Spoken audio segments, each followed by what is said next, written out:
Hello everyone and welcome back to my channel. Today I thought to embrace Science Sunday with a video where we're talking about gravity. Because I watched an incredibly funny video from Brian's Logic where he claims Einstein debunked the moon landing. Yeah, really. And this video is full of misconceptions and just plainly wrong claims about gravity. And therefore I thought we could watch the video together, and I will stop every now and then and I will explain the Newton gravity theory, the Einstein gravity theory, and why we have both, just a little bit more how, why, and when. Because the comment section of this video from Brian's Logic is ridiculous. And to no surprise to anyone, I think, Sleeping Warrior is in the comment section and claiming again the biggest bullshit about gravity. And I reply to him and say, hey, if you want to know the thing, watch the video on Sunday. And here we are. Let's try to explain gravity. And I think it's an important topic even for globe earthers, because gravity is such a weird concept to us that I think a little bit of explanation would be good for everyone. I had to research some things on the internet also, and it's amazing. So let's start. Hey, how you doing? Quick video here. How Einstein debunked the moon landings. It's very, very simple, and I challenge anyone to debunk it. Okay, it'll be fast. In 1915, Albert Einstein's theory of general relativity replaced all descriptions of gravity being a force of attraction between masses, when he, Einstein, stated that gravity wasn't a force at all, but instead it was just an effect. The effect he spoke of is the curvature of spacetime, and the cause of this effect, he claimed, was the uneven distribution of mass. And the observed phenomenon that we would observe is apparent orbits. As Einstein claimed that in spacetime, all objects move along straight lines, known as geodesics, but the curvature of spacetime by the uneven distribution of mass causes masses to appear to orbit each other when observed from our 3D reality. So, first, geodesics. Geodesics are a weird concept to begin with. I will link a video down in the description where there are so many very good animations where they explain what are geodesics. But I prepared a little thing. So, this strip of paper is a straight line. It doesn't look like it, but it's theoretically a straight line on a curved surface. You can see it here. I have another strip. This side is completely straight, this side not, but whatever. And when you put it in any kind of way, when you put it like this, it would be kind of straight. If we put it like this, let me now just pop it on. Theoretically, on a 2D surface like this, this is a straight line. This is a geodesic. But in our 3D world, we can see that there are curves and bumps. But in the 2D world, this would be a straight line, both of them. And that is exactly the same thing when you think about orbits in space-time. Because space is three-dimensional with time to it. And if you would imagine it again on a flat surface, there would be kind of bumps where in the middle is an object with mass. And the orbits around it would be technically in this world a straight line. So basically, to sum it all up, a geodesic is a straight line on possibly curved surfaces. Einstein even went as far as to only account for one mass in his field equations. making a force of attraction between masses an obsolete, out-of-date impossibility, from the very moment that mainstream science accepted his theory as the current and most correct description of gravity. Einstein didn't make the attraction of two masses out of date. He accounted for one mass, yes, but in his field equations, you calculate only one field of one massive object. For example, the gravitational field of Earth.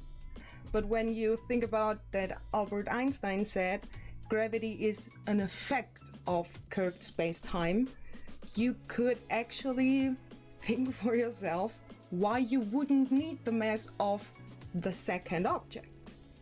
Because every object has its own gravitational field. Therefore, you need only to calculate one. So when you have two different massive objects, for example, Earth and the Moon, you would, with Newton's equations, calculate the attraction of both to each other.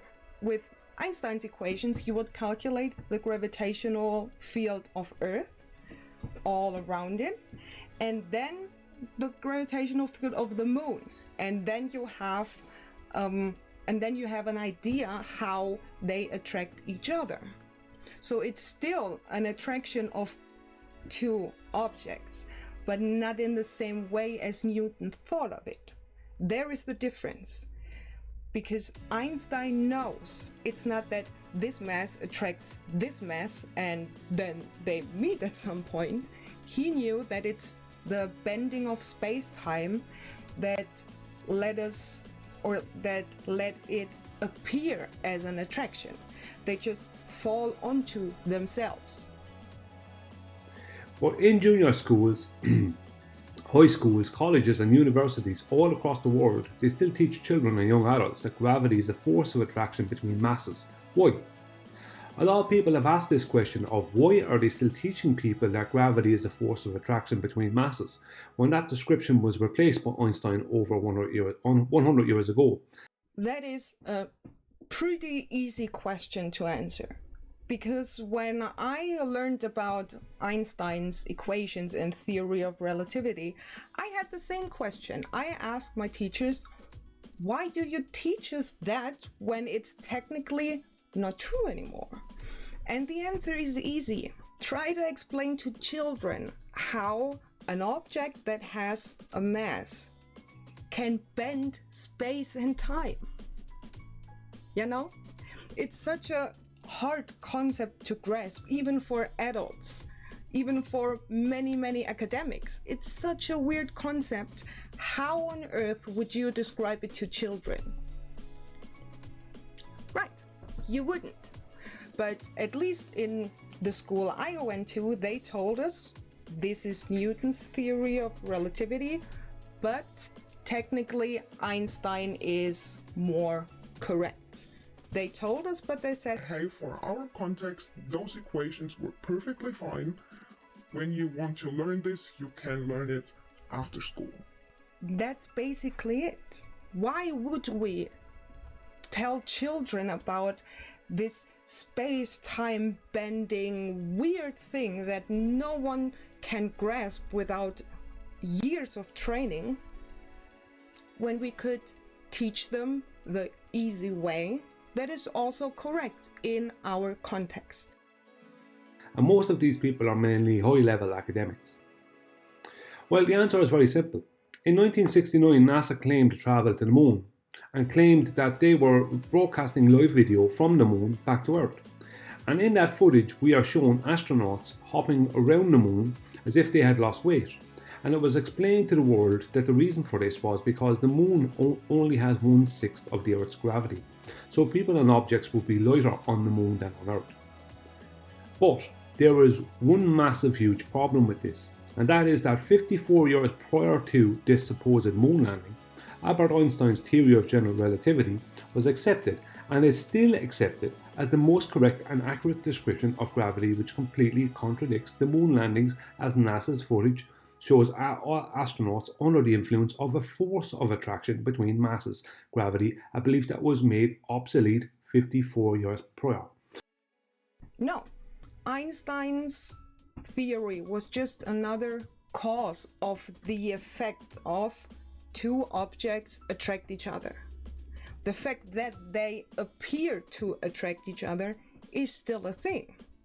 I mean, this attraction, or this apparent attraction, was a thing many thousands of years ago, and when Einstein came into the picture, this attraction didn't just disappear.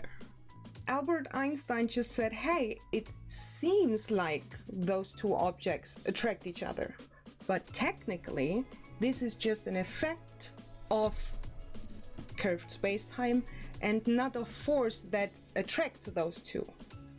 The thing itself is still the same. There's just another explanation of why this attraction is. So it's not like the moon couldn't have gravity. That is so weird. But it gets even weirder. Just wait a second. So what I'm saying about this before I just finish is that in all the footage we see of space, supposed space, starting with the very first footage we supposedly saw of supposed space, which is the Apollo 11 moon landings. Every part of that shows gravity as a force of attraction between masses. People get lighter because they are further from the gravitational attraction of the Earth. And even when they're on the moon, they still, because the moon is not as big as the Earth as a mass, right? I'm using that term mass because that's their term. So it doesn't have the same strength of gravity. So the astronauts were only dealing with 1/6 of the gravity that we supposedly deal with here on Earth. Hey everyone, voiceover Jesse here. I did struggle a little bit with his weird logic of gravity, but that's no surprise, I think. So basically, the Apollo 11 mission had, when they landed on the moon, according to him, when they landed on the side, which they did, facing Earth, they should probably almost fall off, because he thinks they did stay on the moon because they had less of Earth's gravitational pull. Meaning, according to him, they should have landed on the other side facing away from Earth because the gravitational pull would be to Earth's center. So, which way is it? Because according to him, the moon has an almost non-existent gravitational pull, but the people were so light on the moon because they experienced less of Earth's gravitational pull. So they must be on the other side of the moon, because on the side facing Earth, they should be falling off. That's even weirder than I thought in the beginning. And yes, when a human is on the moon, on the side facing Earth, they would be a little tiny bit lighter than on the side not facing the moon because of Earth's gravity, but that would be so small that it has nothing to do with the people jumping around. They could be jumping around that high even on the other side of the moon. So thank you for listening and have fun with the rest of the video. And of course, Earth's gravity has an effect to the moon. That's why the moon is orbiting the Earth. And also the moon's gravity has an effect on Earth, like tides, for example. And this interaction, that the moon's gravitational field has an effect on Earth and the other way around, that is what Newton thought as they attract each other. So the observation for us humans is still the same. You can call it attraction of both or the effect of curved space-time. That is the thing. That is the difference. The effect, the observation, the experience for us is the same thing. So I'm not too familiar with the calculations itself, but I will link stuff in the description if you want to, because Anthony asked for citations. And of course, we need proof. We need more citations. So I will link everything in the description. I doubt he will be able to calculate anything because it's so hard. These equations are huge, but that is the reason, that is the basic understanding why that is and why Brian's logic is wrong. But Albert Einstein threw that belief of a force of attraction between masses out the window 54 years prior to that. So the reason that all these schools and colleges are still allowed to teach this out-of-date, obsolete description of gravity to the general public, and why this force of gravity is shown in supposed space footage and movies to this very day, is because NASA must keep the pretense going, and only certain academics learn about Einstein's theory of general relativity. Everyone else is shown and taught a false model to keep a falsehood alive. No, just no. No. It's so weird to think about. Just Google it. You can go on Google, search for Einstein's field equations or Einstein's theory of general relativity, and you will find it. You can teach it yourself. You can ask other academics, but again, Newton's model wasn't wrong. It had just the wrong idea of what is gravity. But the equations themselves are good. You can use it. They're just not as precise as Einstein's equations. So when you calculate something on Earth or within the solar system, you can completely use Newton's equations because there's just such a teeny tiny percentage that is off from the correct result of Einstein's equations that it's negligible. It's basically non-existent for our context here. But when you go out into space and you want to calculate, I don't know, the gravitational pull and orbit of another galaxy, that is so incredibly huge, the numbers are so incredibly huge that the teeny tiny bit for us that is not as precise with Newton's equations would be with that huge numbers of, I don't know, many light years, pretty severe. So then you would choose Einstein's equations. So again, why bother and try to teach children about space-time and how it's curved by massive objects and stuff, when you could just say, hey, that's Newton's idea.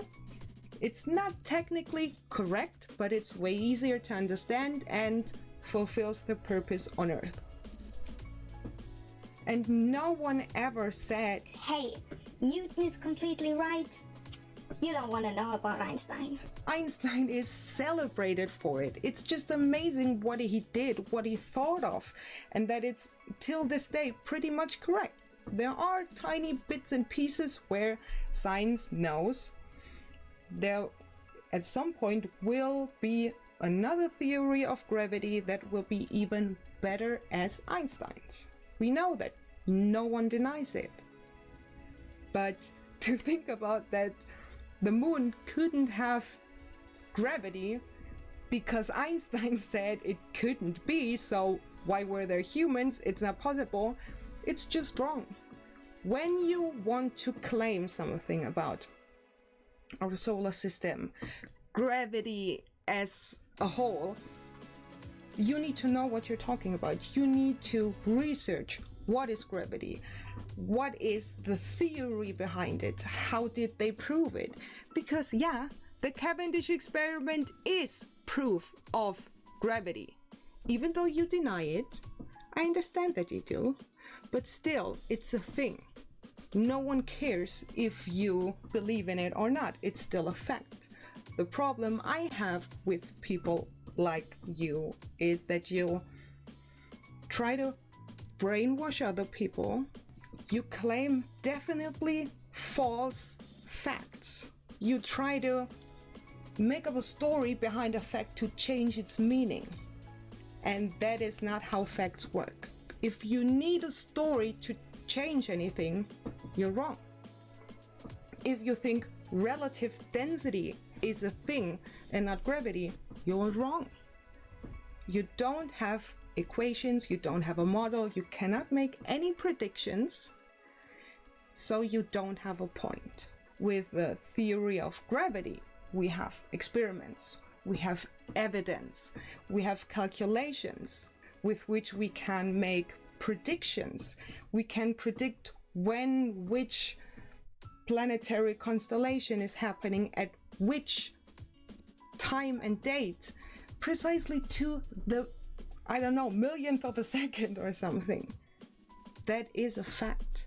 And if gravity is not a thing as we think it is, and you have any proof of anything, people would die to know, but you don't have.